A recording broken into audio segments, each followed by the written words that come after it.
So we know what's going on with DA Fani Willis. And a lot of people are saying she should have known better. She should not have put herself in legal jeopardy to go out with someone she is working with. And she has always maintained she would not go out with anyone she works with. But the fact is, the jig is up. Everyone knows they were having this relationship. She, as well as Nathan Wade, admits to it, but the timeline is what is in question because she's saying it was in 2022, and some of the people who knew they were having this relationship claims that it was before 2022. Now, if it was before 2022, that means that she was having a relationship with a married man and he was cheating on his wife. Any law school student, law school 101, could tell you that no, you do not go out with anybody on the job, especially if it's your boss. And employee-boss relationship is frowned on in any work environment. And these two kept it a secret because they knew it was frowned upon. But what they should have done if they wanted to date that badly, they should have disclosed it to the employer. So essentially, they were having an affair. Whether it was before 2022 or after, it still was not appropriate for these two to be having an affair. And so either one of them could have disclosed it to their employer, but they didn't because they knew it was wrong and they should not have had that relationship. And both of them should have came clean to the employer because the two people who knew about the relationship, they had stopped talking to them. One person was Terrence Bradley. He was fired from the law firm of Wade Bradley and the other associate.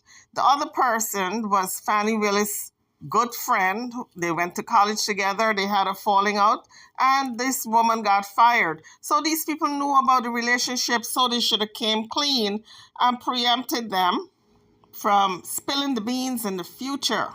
Because sooner or later, you're not talking to someone, you can rest assured they're going to look for that ideal opportunity to tell your tea.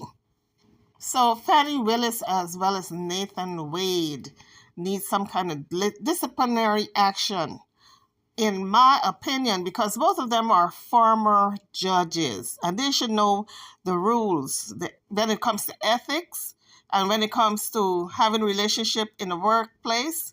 And they were so nasty with it that it came out allegedly that they were using the office to have intercourse in.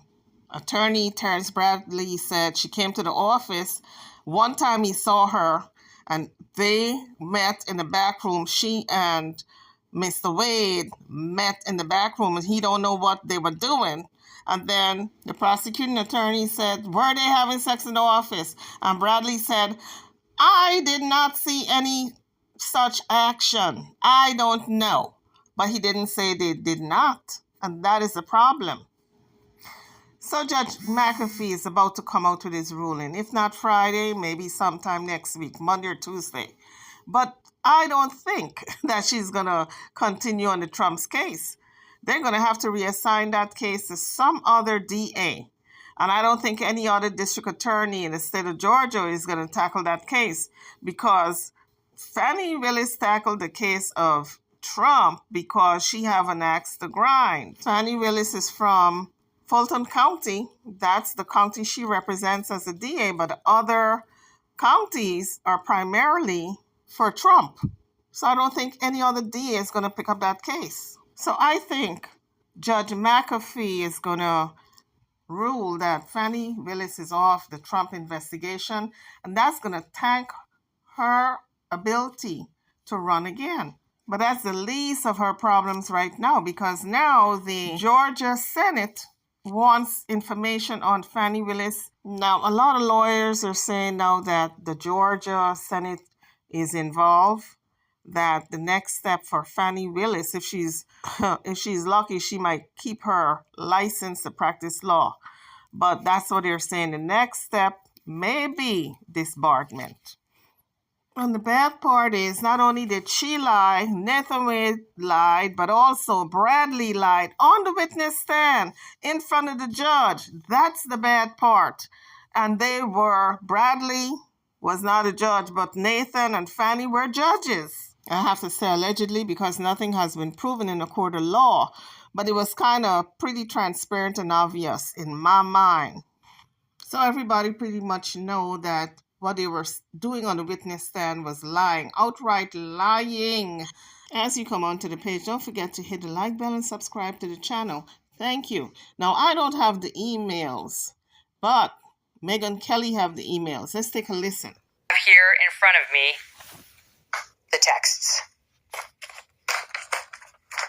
I've got 31 pages of the text messages sent between Ashley Merchant and Terrence Bradley. We've got them. We've got them right here. We're going to go through them together. Just got them. Obtained by our guest, Phil Holloway. I told you he was breaking big news in this case, and here he breaks it again right here on the Megyn Kelly Show. You heard a couple of them earlier discussed in this show, but we are going to go over them all in order as they happened. Not every single one, because there's 31 pages. We'll be here all day, but the relevant one. Again, these are some of the texts that Terrence Bradley is now claiming he was merely speculating about. You decide. We'll walk you through them. We'll let you decide. My team's been going crazy on this this morning in the past few minutes trying to get something in order here. The portion of text exchanges we received, we believe this is everything. We believe this is all texts between Merchant and Bradley. Merchant texts, any idea who I could get an affidavit from on the affair? Bradley responds, no. No one would freely burn that bridge. We had heard her make reference to this back on February 15th at the hearing. We've never seen it. Merchant responds, okay. If Chris was asked under oath, would he know? Don't know who Chris is. Merchant is likely, though, talking about Wade's law partner, Chris Campbell. Bradley responds, no. Okay, so the question was, if Chris is asked, would he know? Bradley says, no. Merchant says, wow, I figured he would. I didn't expect them to be so careful. Bradley responds, he knows, but he won't admit it. I'm sorry, but this is not how someone who knows nothing about an affair sounds. It's like the guy, he's caught. Sorry, like Nathan's caught, Fanny's caught, Terrence is caught giving it up. Ashley Merchant has been an honest broker from the beginning and was wrongfully smeared by Willis. Let's keep going, all right? January 5th, 2024. That's before Ashley Merchant filed her motion requesting that Wade and Willis and the entire DA's office be disqualified from further prosecuting this case. She texts, I assume you knew about the trips. Wow, oh wow. Insane. I'm shocked. And then she goes on, well, not really, but somewhat. And he writes, no, I didn't. When did it happen? She says, last trip was this summer, May or June. He says, no, I didn't know I was gone by then. Doesn't surprise me. This is the part we were just talking about. Doesn't surprise me. They took many trips to Florida, Texas. Again, that's new. We didn't know about that. And then she responds, and Napa. And he writes, California. And she writes, yep. And then he says when she moved her daughter there. She responds, I can't believe they were so carefree. I'm trying to anticipate her response when I blow this up. And he says something about her daughter flunking out of a school, FAMU, and moving to California in defense of the daughter. No idea whether that's true. Let's see that she goes on to say, dang, they had a full-on relationship. Insane, just insane. And he responds, he went to help her move her, meaning the daughter. She responds, why she would hire him is insane. He writes, yes. He's admitting, I agree, it's insane she hired him. Why would it be insane to hire him if they weren't having an affair? He's saying right here they were having an affair when she hired him, which we knew.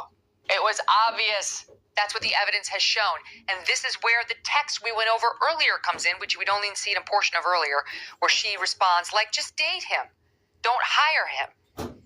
And she says, do you think it started before she hired him? He responds, absolutely. So does it sound like somebody who couldn't remember, or does it sound like someone who wanted to throw Fani Willis and Nathan Wade under the bus and got caught up? At the end, I guess somebody must have spoken to him and he changed his mind, but then it was too late. The cat was already out the bag. he had motive to throw Nathan Wade under the bus, because remember, they were partners and he got fired from that company because of someone allegedly accusing him of the R word. So, and then his escrow was kept. He said all the money he had in escrow was kept and turned over to the woman who accused him of SA. So he had an axe to grind with Nathan Wade, and I believe that's why he wanted to work with the team of lawyers going after Fani Willis. He wanted to work with them and throw Nathan Wade as well as Fani Willis under the bus, but he got caught up in that. When you dig a hole for someone, you know the saying. And she says, do you think it started before she hired him? He responds, absolutely. And then added, it started when she left the DA's office and was a judge in South Fulton, which we pointed out to you before was in 2019. And then she liked that. And then he said they met at the municipal court CLE conference. She responded, that's what I figured when he was married. Then right after that comes the next text we went over. Is this accurate? It's literally 13 minutes later, she texts, is this accurate? Upon information and belief, Willis and Wade met while both were serving as magistrate judges and began a romantic relationship at that time. He responds, no, municipal court. She says, thank you. He says, listen to this. He says, but you can't put where they met. Not many people know that. I might be one of the only, not even Chris Campbell. Okay, I'm sorry. Again. He doesn't want it to be obvious that he's the source. He's worried. He knows it doesn't look good for him to be sharing this information about Nathan Wade, with whom he has clearly had a falling out because he left the law firm. And we saw in the cross-examination that was done of him on Feb 15 or 16, they accused him of sexually assaulting either one person twice or two people. He denied it. Okay, we're going to get to that.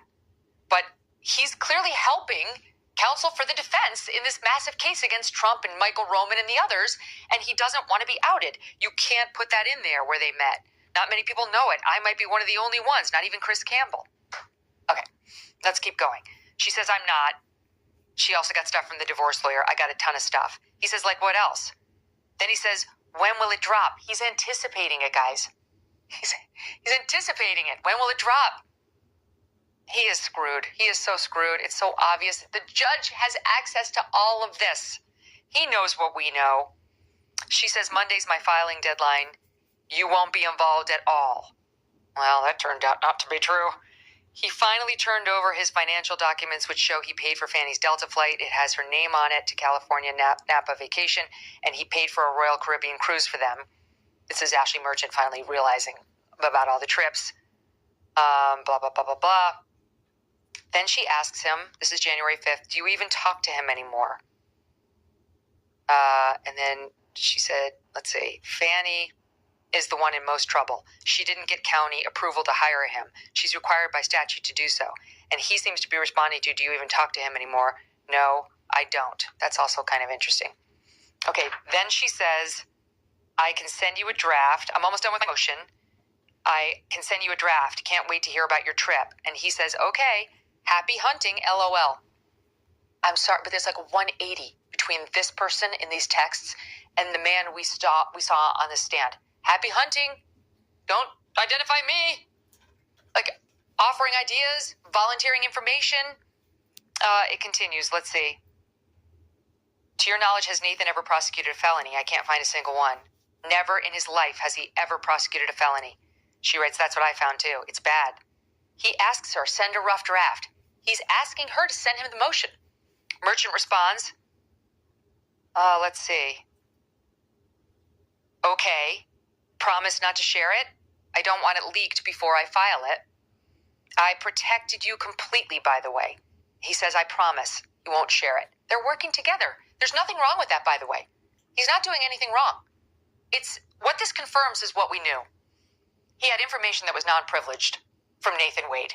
He felt more than comfortable sharing it. Maybe the two didn't get along. They haven't talked, he said, in a while.